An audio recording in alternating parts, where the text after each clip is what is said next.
Saúdo a igreja com a graça e a paz do Senhor Jesus. Amém? Meus amados irmãos, nessa noite eu desejo pensar junto com a igreja, juntos, acerca de um tema muito importante dentro do cristianismo, acerca de um tema crucial, que é o arrependimento, certo? Não sobre o sentimento que nós chamamos de arrependimento, mas sobre a atitude de fato. E qual essa grande diferença entre o sentimento e a atitude que nós chamamos de arrependimento. Isso é muito importante, especialmente, vale lembrar, que o arrependimento ele é um pré-requisito obrigatório para a salvação. O arrependimento é tratado pelo próprio Cristo como algo necessário para o perdão dos pecados, como nós vemos em Atos 3:19. Não os sentimentos que definem a culpa e o remorso, mas, na verdade, o comportamento na prática. E para isso eu quero convidar a igreja a me acompanhar na leitura de Juízes, capítulo 10. Vamos ler do versículo 6 até o 16. Juízes, capítulo 10, 6 a 16.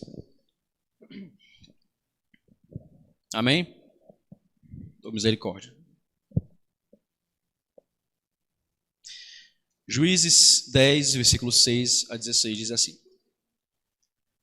Tornaram os filhos de Israel a fazer o que era mal perante o Senhor, e serviram aos Baalins e a Astarote, e aos deuses da Síria, e aos deuses de Sidom, de Moabe, dos filhos de Amon e dos filhos dos filisteus.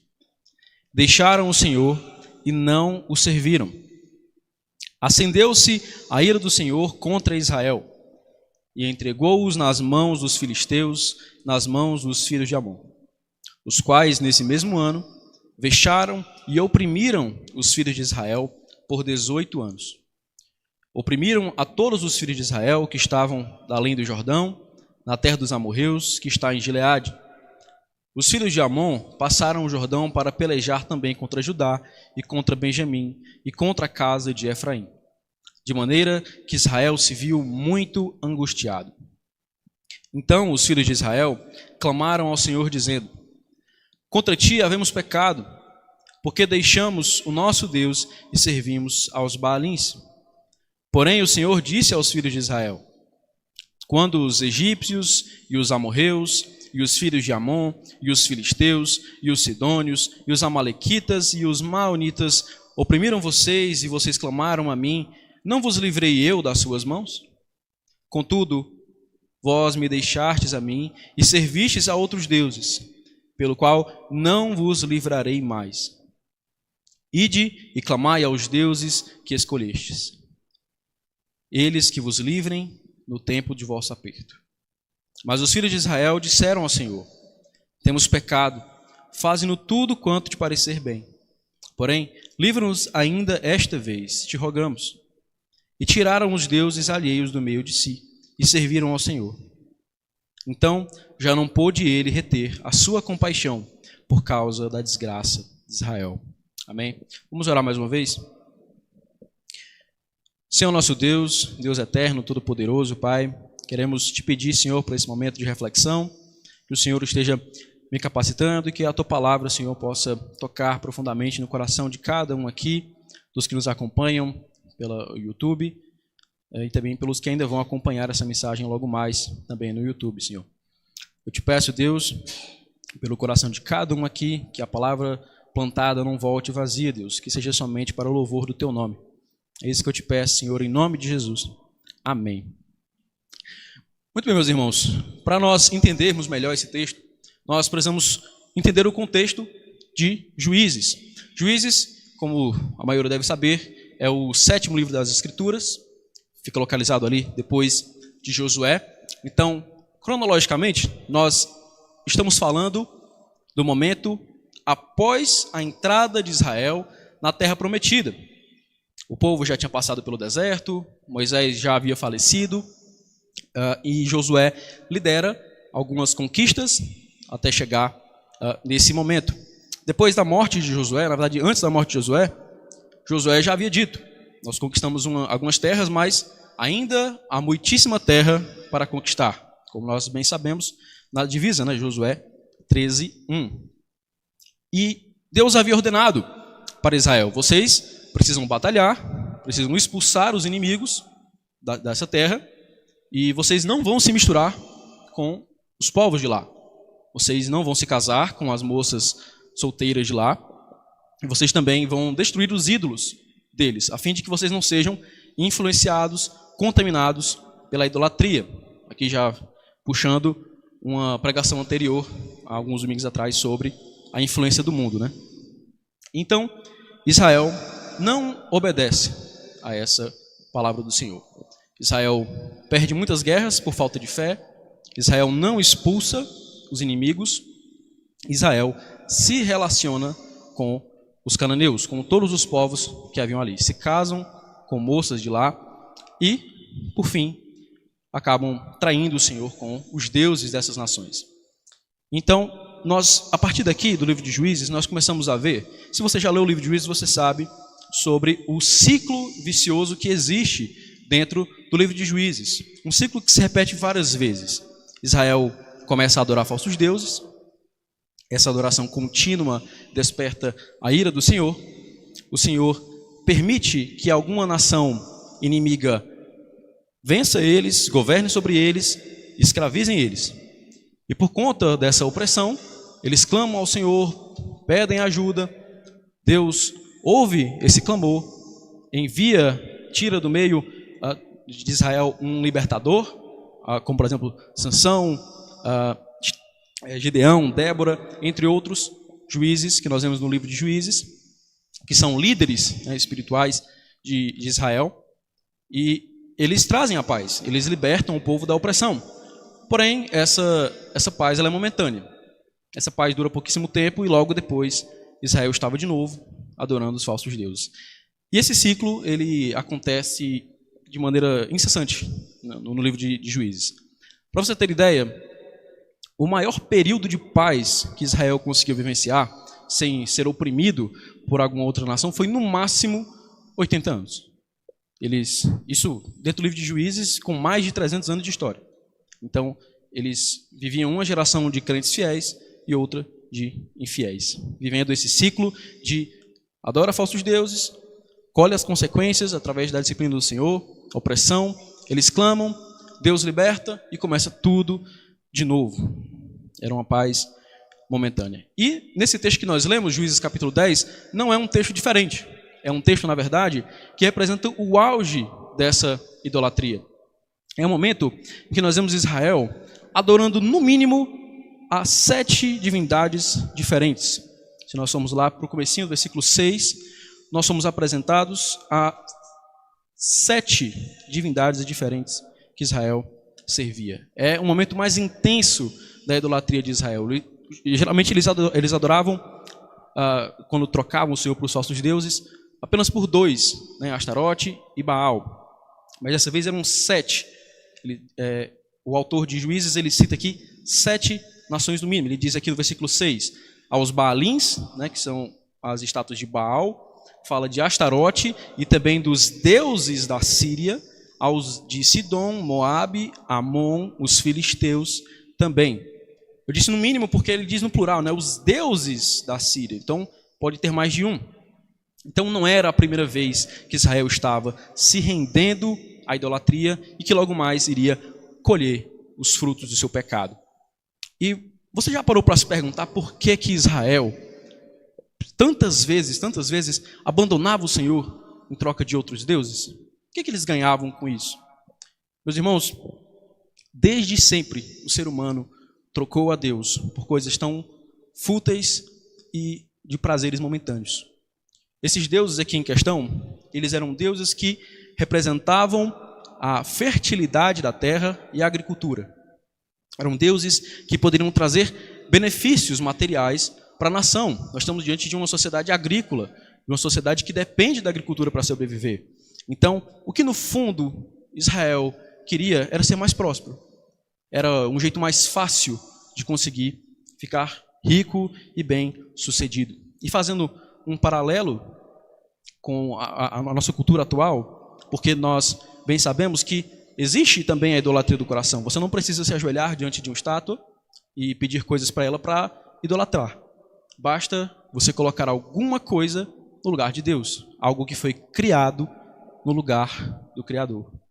Seja um trabalho, um relacionamento, algum prazer específico, ou até mesmo um pedaço de papel chamado dinheiro.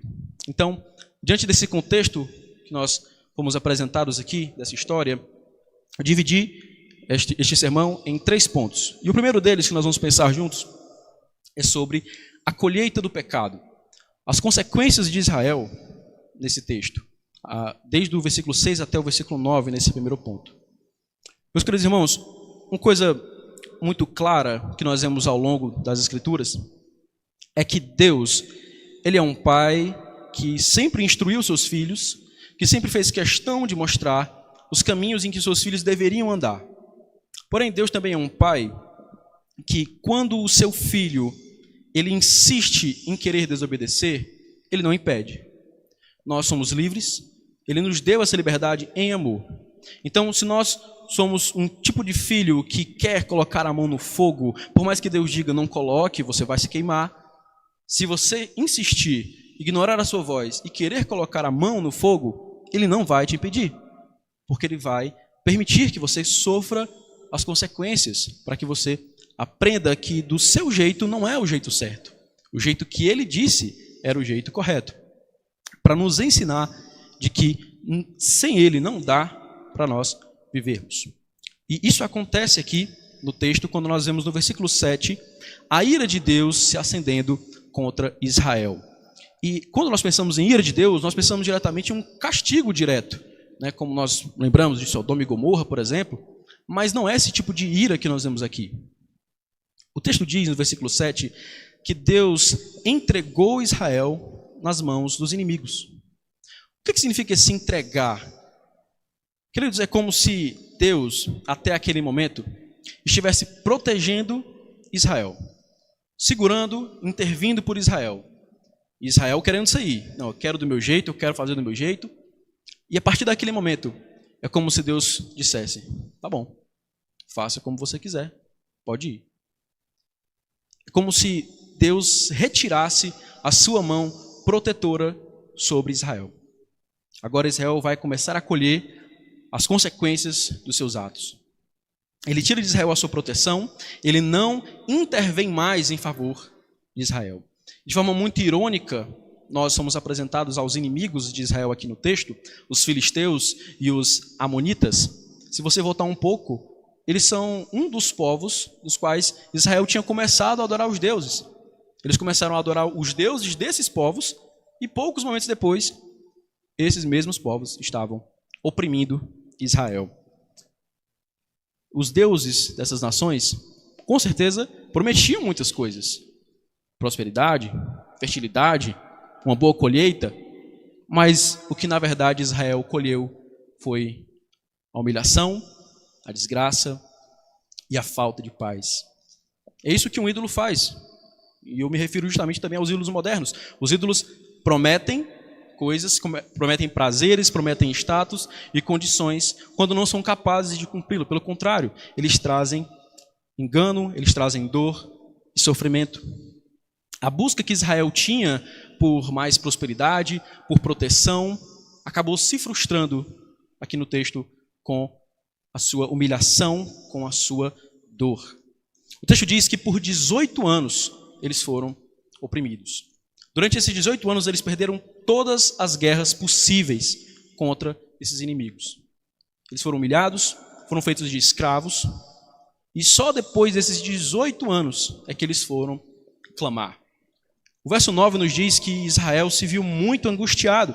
É um dos sentimentos que representa muito bem aqueles que estão longe do Senhor, a angústia, a falta de paz no coração daqueles que estão longe do Senhor.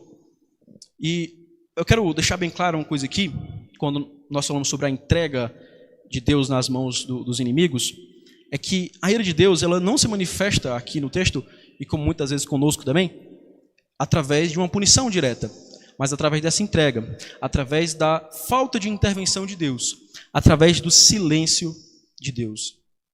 Muitas das vezes o juízo de Deus acontece dessa maneira, quando Deus para de intervir, quando Ele se retira, quando Ele não ajuda mais, quando Ele fica em silêncio. Muitos de nós podemos achar que o nosso pecado pode sair impune, que nós fizemos aquilo que era mal durante muito tempo, como Israel estava fazendo. Eles passaram anos, não foi da noite para o dia que eles estavam adorando a esses deuses, foi coisa de anos. Para voltar um pouco antes, eles passaram 45 anos de paz, segundo o que diz Juízes 10, versículo 1 até o 3. Foram 45 anos de estabilidade, mas provavelmente 45 anos adorando a falsos deuses. Até que um dia a conta chegou. Até que um dia Deus cobrou. Então, muitos de nós podemos pensar, eu fiz isso, eu fiz aquilo de errado durante um bom tempo e eu não fui punido por isso. Ou até mesmo as outras pessoas, fulano faz isso, faz aquilo de errado e não é punido aqui na terra. Mas cuidado, quando nós passamos a ignorar a voz de Deus, nós começamos a ficar menos sensíveis à sua voz com o tempo. De tanto Deus falar e nós ignorarmos, vai chegar um momento que Deus se cala. Vai chegar um momento que Deus fica em silêncio. Vai chegar um momento que o pecado não incomoda mais. E nesse momento, o juízo de Deus já está sendo feito. É quando Deus entrega o ser humano para o seu pecado. Você não pode fazer isso, você não deve fazer isso, mas eu quero. Ok, pois vá. Quando Deus ele tira essa trava, quando Ele solta as rédeas que nos impedem de nos afogarmos na lama do pecado, isso já é juízo de Deus. E quantas vezes Deus não nos alerta de diversas maneiras sobre as nossas falhas, tentando nos corrigir, e nós simplesmente ignoramos. Seja através de um sermão como esse no domingo, ou na quarta, ou no sábado, ou através de algum irmão da igreja que tenta lhe aconselhar, ou até mesmo, principalmente, quando nós vamos orar e o Espírito Santo nos incomoda. Sabe quando você vai orar e você sente que tem alguma coisa de errado? Como se algo estivesse fora do lugar? Aquilo é o Espírito Santo lhe incomodando durante a oração para você consertar alguma coisa. Mas, de tanto você ignorar a voz de Deus, vai chegar um momento que Deus fica em silêncio, em que esse incômodo para. É o dia em que Deus ele olha para você e diz: faça como você quiser. E nesse dia o homem ele passa a colher aquilo que plantou. Pode parecer duro, pode parecer cruel, mas isso não é Deus sendo cruel conosco. É Deus mostrando para nós que a vida sem Ele não compensa, que a vida sem Ele não vale a pena. Nós podemos olhar para muitos dos nossos sofrimentos e vermos os nossos sofrimentos como consequências dos nossos erros. Claro, temos muitos problemas na nossa vida que não são consequências diretas. Para quem leu Jó sabe disso, nem todos os nossos sofrimentos são algo relacionado ao nosso pecado, mas muitas vezes é. Nem todos nós vamos sofrer como Jó de uma causa que não tem explicação. Muitos podem colher aquilo que plantaram. Se você na sua vida planta negligência nos seus devocionais, você não vai colher outra coisa a não ser a frieza espiritual. Se você deixa de orar, deixa de ir para a igreja, deixa de ler as escrituras todos os dias, é natural que você colha uma frieza espiritual. Se você planta fofocas, mentiras, uma língua solta contra as pessoas, é natural que você colha inimizades ou amizades destruídas e também divisão. Se você planta a falta de perdão, o orgulho, você não vai colher outra coisa a não ser a amargura, a solidão. E todas essas coisas, elas representam a colheita do pecado. O normal, meus irmãos, é nós colhermos aquilo que nós plantamos. Muitas das vezes o Senhor nos livra, sim, com misericórdia, mas é natural que nós possamos colher aquilo que plantamos. E por conta dessa colheita, nós nos sentimos culpados. É natural que nós nos sintamos culpados por causa do nosso pecado. Porém, essa culpa, ela pode vir de duas maneiras no nosso coração. Nós podemos reagir de duas maneiras à culpa que vem a nós. E uma delas se chama remorso. Esse é o nosso segundo ponto, como nós vemos aqui no versículo 10 e no versículo 14. A partir do versículo 10, Israel quebra o silêncio e clama ao Senhor. Israel confessa o seu pecado, diz ao Senhor que pecou e que deixou Deus, o seu Deus, e serviu aos Baalins. Porém, Deus, ele não aceita esse clamor de Israel. Inclusive, até se justifica. Depois de 18 anos, finalmente, eles caíram na real. Essa não é a primeira vez que eles ficaram longe de Deus. Essa não é a primeira vez que eles sofrem as consequências do pecado. Inclusive, no versículo 6, é dito, tornaram os filhos de Israel a fazer o que era mal. Esse tornaram dá uma ideia de reincidência, é uma ideia de que eles estavam fazendo aquilo continuamente. E Deus, no versículo 11, ele diz: porém o Senhor Deus disse aos filhos de Israel: quando os egípcios e os amorreus e os filhos de Amon e os filisteus e os sidônios e os amalequitas e os maonitas oprimiram vocês, e vocês clamaram até mim, não vos livrei eu das suas mãos? Deus cita aqui 7 nações, quase as mesmas 7 nações que eles haviam citado aqui anteriormente, que Israel havia começado a adorar.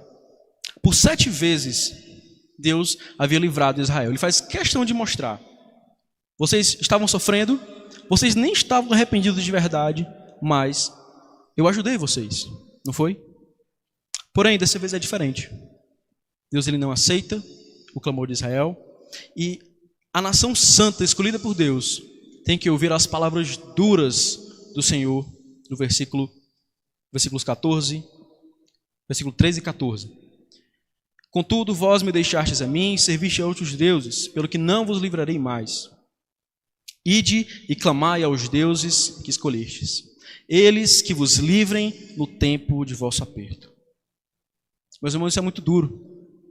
É muito duro ouvir de Deus quando você pedir ajuda e Ele dizer: vá atrás daquilo que você procurou antes de mim. Vai atrás daquilo que estava te satisfazendo no meu lugar. Vai atrás daquilo que estava ocupando o meu lugar na sua vida. E é isso que Deus diz para Israel.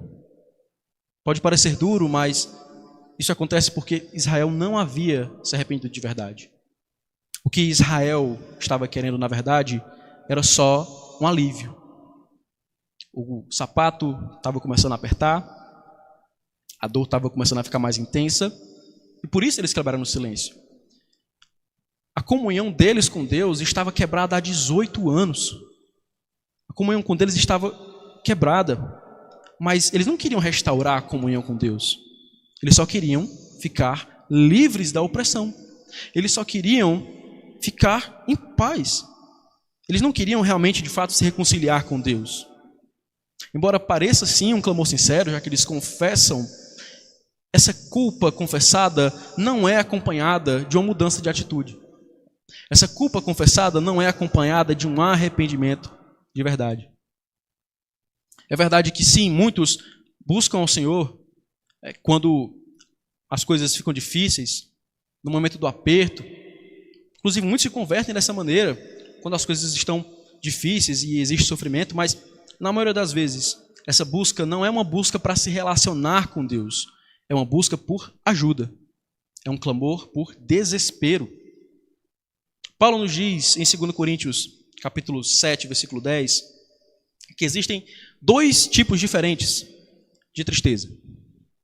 O pecado vem, nos assola, ficamos tristes, porém existem 2 tipos diferentes de tristeza. Um deles é a tristeza que gera morte, e o outro é a tristeza que gera vida.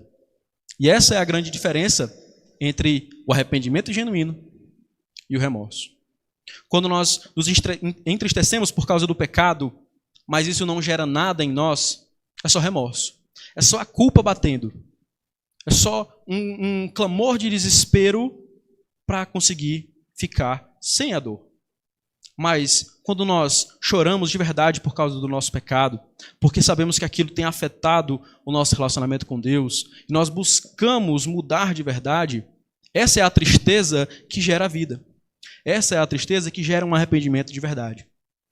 As lágrimas que nós derramamos por causa das consequências dos nossos erros elas podem até lavar o nosso rosto, mas as lágrimas que realmente lavam a nossa alma são as que nós derramamos porque estamos distantes do Senhor.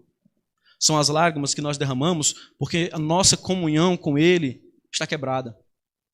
É esse arrependimento que eu estou falando aqui. Um exemplo bem claro para você entender melhor nas Escrituras é o exemplo de Judas e o exemplo de Pedro. Os dois pecaram gravemente contra o Senhor. Um deles traiu o seu mestre e o outro o negou 3 vezes, sendo que tinha dito algum tempo antes que serviria ele até a morte, se fosse preciso. Os dois pecaram, os dois foram assolados pela culpa. Pedro é relatado nos evangelhos que ele chorou amargamente por causa do seu pecado. Porém, tem uma grande diferença na tristeza desses dois. Somente um deles fez dessa tristeza uma reconciliação com o Senhor.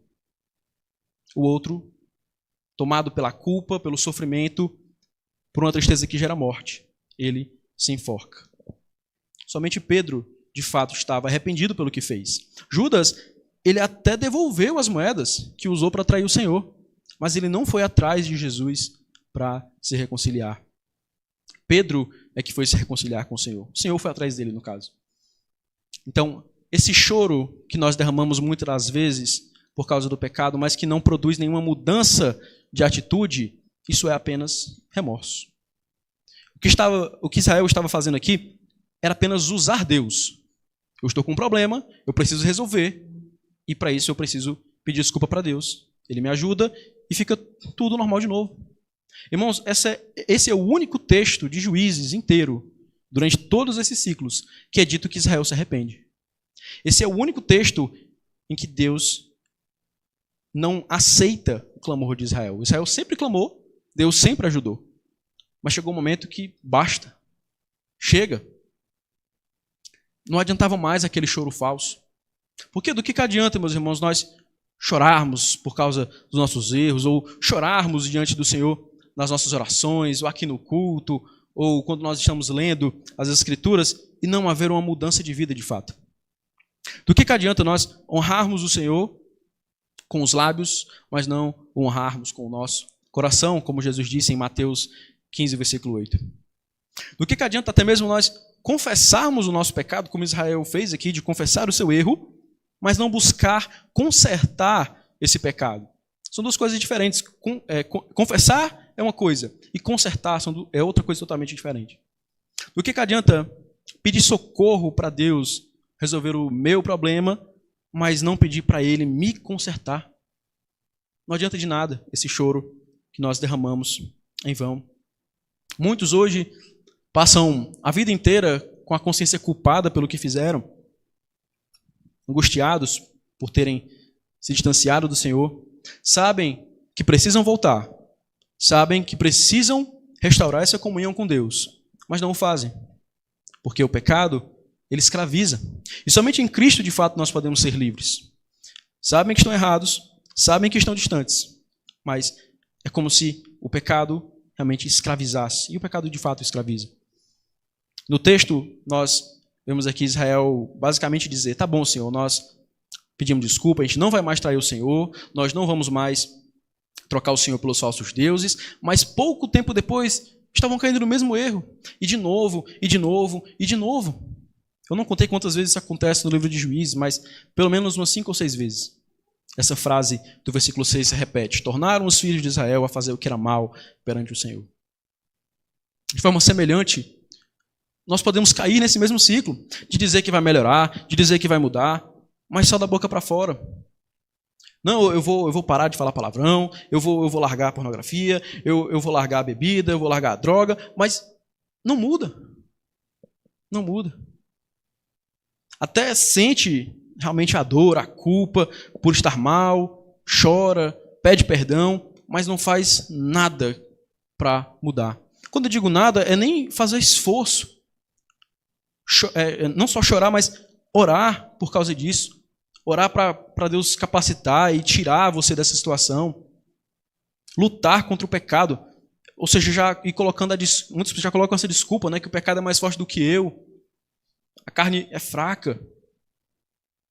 Mas onde é que está a luta contra o pecado? Onde é que está o verdadeiro arrependimento aí? Meus irmãos, o Senhor não quer de nós essas lágrimas que Israel derramou até aqui. Ele quer de nós um coração contrito, um coração quebrantado e, de fato, arrependido pelo que fez, em forma de atitudes. E se isso que eu estou explicando aqui não é o arrependimento correto, é só remorso, qual é, então, o arrependimento correto, genuíno, na prática? É o que nós vamos ver agora, a partir do versículo 15, nosso terceiro ponto. O versículo 15 nos diz que os filhos de Israel, depois dessa recusa que Deus fez para eles, diz o seguinte: temos pecado, faze-nos tudo quanto te parecer bem, porém livra-nos ainda esta vez, te rogamos. E tiraram os deuses alheios do meio de si e serviram ao Senhor. Meus irmãos, no Novo Testamento, quando Jesus nos diz sobre o arrependimento, a palavra que ele usa não é a mesma que usa aqui, porque aqui está no hebraico, Jesus fala em grego, é escrito em grego, no caso, no Novo Testamento, é a palavra metanoia. A palavra metanoia, ela simboliza muito bem o que é o arrependimento. Não o sentimento, não é a culpa. Eu estou arrependido, pedir perdão. Não, não é isso. Metanoia significa mudança de direção. Significa conversão. Eu estou indo para um lugar e eu paro e vou para outro. Uma mudança de mente, uma mudança de direção. Então, o arrependimento genuíno não é sobre pedir perdão porque está errado, não é sobre o choro, a culpa que você sente. Não é um sentimento. É necessário fazer alguma coisa em relação ao pecado. A primeira característica de um arrependimento genuíno é a confissão. Israel até confessa, como nós vimos no versículo 10, mas ainda não era de fato genuíno, como eu já havia falado. Essa confissão de dizer abertamente para Deus o seu erro, ela é muito importante. Por que a maioria de nós, quando vai orar pedindo perdão ao Senhor, só pede de maneira genérica? Senhor, me perdoa. Peço desculpas pelo que eu fiz, Deus. E não de maneira bem específica. Senhor, eu falei o que eu não devia contra o meu irmão. Senhor, me perdoa porque eu olhei para onde eu não devia. Porque é desconfortável. Porque você fica diante da vergonha do seu pecado. Porque você fica diante da culpa que a sua consciência acusa. É muito desconfortável ter que verbalizar o seu pecado. Mas quando você confessa de maneira bem específica o seu pecado para Deus, é uma maneira de você declarar abertamente que está disposto a mudar. Quando você não é específico, quando você generaliza o seu pedido de perdão para Deus, é como se você estivesse diminuindo a gravidade dele. É um pedir perdão por pedir perdão. Israel, ele faz isso abertamente, ele diz no versículo 10, Senhor, nós não só pecamos, nós te abandonamos, nós te traímos, nós servimos aos Baalins. É sobre dar nome aos bois. Foi isso que Israel fez. E nós devemos tomar essa atitude de admitir a culpa, sem nenhuma desculpa. E essa é a segunda característica, a falta de desculpas. O versículo 15 demonstra muito isso, quando Israel diz para Deus, Senhor, faça como o Senhor quiser, faça como o Senhor achar melhor. Sem nenhuma desculpa, sem nenhuma justificativa. Israel, quando vai pedir perdão para o Senhor, ele não fala, Deus, mas o Senhor também é muito duro com a gente, o Senhor exige demais da gente. Deus, mas é porque o Senhor não ouve os nossos pedidos, a gente foi atrás de quem ouve a gente, de quem faz o que a gente quer. Não. Eles só falam, tá bom, Senhor, nós erramos, nós fizemos exatamente isso aqui, nós te traímos, nós servimos aos deuses falsos e justamente os Baalins. Não tem desculpa aqui, não tem justificativa diante de Deus. Eles não tentam argumentar com Deus. É por causa disso, é por causa daquilo, é porque a carne é fraca, é porque é mais forte do que eu. Não tem justificativa. Uma pessoa que realmente se arrepende de verdade, o pedido de desculpa dela não vem acompanhado de um mais na sequência. É só, me perdoa por isso, por isso. Não tem um mas também, é por causa disso, daquilo. Não tem. É um pedido de desculpas sincero. Muito diferente do remorso. E é um pedido de perdão que submete ao Senhor. Faça como o Senhor achar melhor. Eu sei que é justo a punição que o Senhor me der. E por último, a terceira característica de um arrependimento genuíno, e talvez a mais importante, é a renúncia. A renúncia que nós vemos no versículo 16, quando vemos que Israel tira os deuses alheios do meio de si. Foi isso aqui que fez a diferença. Foi só isso que eles mudaram. Eles pediram desculpa de novo, eles se submeteram, eles confessaram o pecado, mas o que fez a diferença aqui foi tirar os deuses alheios do meio de si. Eles tornaram aquele arrependimento uma coisa prática, uma mudança de fato na prática. A maneira como eles se expressam, ele diz, né? Nós jogar fora os deuses alheios. Quando ele fala alheios, é porque aqueles deuses não eram o Deus de verdade deles. O Deus com o qual eles tinham uma aliança. Quando nós vemos um homem que trai a sua esposa, por exemplo, ele o faz com uma mulher que é alheia a ele, que não pertence a ele.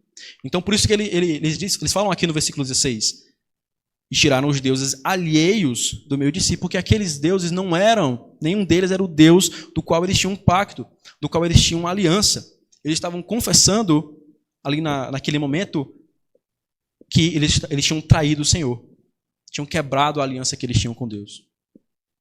Então Israel renuncia, jogando fora as imagens, destruindo as imagens dos ídolos que eles tinham cultivado. E veja só, o arrependimento, como eu disse, a metanoia, ela não é só parar de fazer o que é errado. É uma mudança de direção. Eles não só pararam de fazer o que era mal, jogando os ídolos que são deuses falsos, mas eles serviram ao Senhor, diz o verso 16. E serviram ao Senhor. Então eles não só pararam de servir deuses falsos, eles agora servem ao Deus de verdade. Arrependimento não é só sobre parar de fazer o que está errado, mas começar a fazer o que é certo. É retomar o compromisso com Deus. Muitos podem até conseguir parar de fazer o que é errado, conseguir vencer os seus pecados, mas se isso não aproxima a pessoa de Deus, foi só uma mudança externa e não uma mudança interna. Por isso que muitos descrentes conseguem parar com o cigarro, por exemplo, parar com o álcool, mas isso não aproxima ela de Deus. É só uma mudança externa e não interna. E, meu querido irmão, se nós olharmos, por exemplo, para a parábola do filho pródigo, nós vemos que quando o filho mais novo ele toma conta da condição que ele está, ele se arrepende, ele não fica lá parado na lama. Ele toma uma atitude. Ele não só para de viver aquela vida que ele estava vivendo, ele se levanta e volta para a casa do pai. Então o arrependimento não é sobre parar de fazer as coisas erradas, é sobre também voltar a fazer as coisas certas, a se reconciliar com o pai. E sabe, meu querido irmão, que hoje você tomando essa atitude de se reconciliar com ele, de abandonar aquilo que tem te afastado dele, ele, assim como esse pai da parábola do filho pródigo, também o espera com os braços abertos. Foi isso que aconteceu no texto. No versículo 16, na parte final do versículo, é dito que, por causa disso, Deus já não pôde reter a sua compaixão por causa da desgraça de Israel. A narrativa, então, se conclui com Deus tendo compaixão do seu povo, simplesmente porque eles tiveram uma atitude diferente. Essa foi a primeira vez em todo o livro de Juízes que de fato o povo se arrepende. Todas as outras vezes foi só um choro, um clamor e Deus atendeu. Mas essa é a primeira vez que é dito explicitamente que Israel havia abandonado os falsos deuses. Isso reafirma mais uma vez o porquê que Deus recusou da primeira vez. Porque era só um remorso. Deus, ele fica em silêncio diante do seu remorso. Mas diante do seu arrependimento genuíno, ele não despreza. É o que Davi nos ensina no Salmo 51, versículo 17. Nós conhecemos bem a história de Davi, a história do seu pecado. E no Salmo 51, quando ele confessa a sua culpa diante do Senhor, ele diz que Deus não tem prazer em sacrifícios, senão ele os traria. E nem se agrada com holocaustos. Os sacrifícios que agradam a Deus são um espírito quebrantado, um coração quebrantado e contrito, a Deus não desprezarás. Um arrependimento genuíno, o Senhor não despreza. Um coração de fato arrependido e que sabe que está distante do Senhor, esse coração não é desprezado por Deus. Eu e você, meu querido irmão, nós não precisamos apresentar sacrifícios para Deus para se reconciliar com Ele, para fazer Ele gostar da gente. E por que nós não precisamos? Porque Cristo já fez isso por nós. Ele é o nosso perfeito sacrifício. Nós não precisamos mais, porque há mais de 2000 anos atrás, o Senhor Jesus, nosso Rei, se fez cordeiro e pagou pelo meu e o seu pecado. E a única coisa que Ele deseja de você é que você se arrependa de verdade, que você abandone aquilo que tem afastado você dele, aquilo que tem ocupado o lugar dele no seu coração, o ídolo do seu coração, o qual você precisa jogar fora, abandonar e voltar para ele. Não só parar de fazer o que é errado, mas também começar a fazer o que é certo. Abandonar o que antes te escravizava, para que agora você possa servir ao Deus de verdade. Em outro salmo, Davi ele nos diz: como um pai se compadece de seus filhos, assim o Senhor se compadece dos que o temem. A compaixão de Deus, meus irmãos, ela não é para todos. A compaixão de Deus é para aqueles que o buscam. A compaixão de Deus é para aqueles que querem receber o perdão dele. Ele está de braços abertos, mas se você não procurar, você não vai ter a compaixão dele. Ele se compadece dos que o temem, como diz esse salmo. Ele se compadece daqueles que não são orgulhosos, daqueles que são humildes para pedir perdão diante dele. Ele se compadece daqueles que não ficam remoendo o pecado, não ficam com aquela culpa batendo na consciência, mas com aqueles que de fato voltam para ele, que não ficam só na teoria, mas que colocam na prática o arrependimento. E essa compaixão tão grande que nós podemos receber de Deus, ela só é possível porque o Senhor Jesus derramou o seu sangue para nos purificar. Aquela cruz, meus irmãos, ela não era para ele era inocente, era para mim e era para você. E só por causa desse sacrifício é que nós podemos ser perdoados. Então, meu irmão, eu não sei o que você tem feito com esse fato da compaixão de Deus. Eu não sei se você tem usado Deus como um contato de emergência, se você tem tratado Ele como aquele contato que você só chama quando precisa, ou se de fato Ele tem sido importante na sua vida. Eu não sei se você tem feito como aquele ditado antigo, de acender uma vela para Deus e outra para o diabo. Quando as coisas não dão certo, você procura Deus e também há outras coisas que podem te satisfazer, outros deuses, outros prazeres. Mas Deus ele não aceita ser secundário na sua vida. Deus ele não aceita que outra coisa ocupe o lugar dele. Ele não permite que esses ídolos, mesmo que seja no seu coração, tomem o lugar dele. E ficar remoendo a culpa, saber que está errado e ficar remoendo a culpa não vai adiantar nada.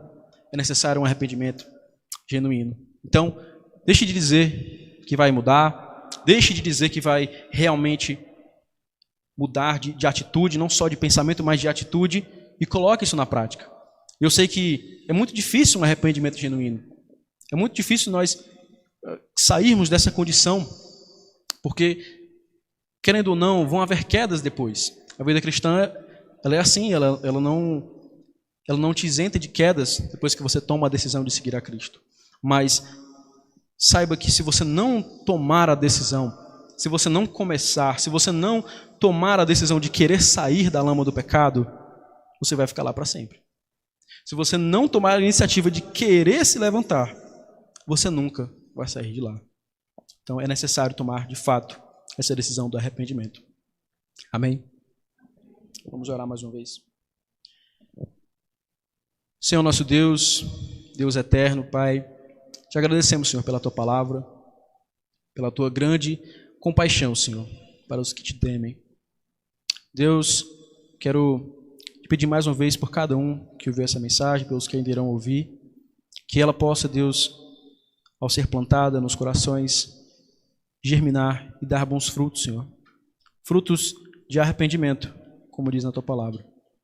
Frutos que, de fato, se concretizam em uma mudança de vida, em uma mudança de direção, Senhor. Nos ensina a não viver de remorso, Deus, mas de um arrependimento genuíno, de tirar o arrependimento do papel e colocar na prática. Que o Senhor tenha misericórdia do teu povo, que o Senhor tenha misericórdia de cada um de nós, Deus. Esse que eu te peço, Senhor, em nome de Jesus. Amém.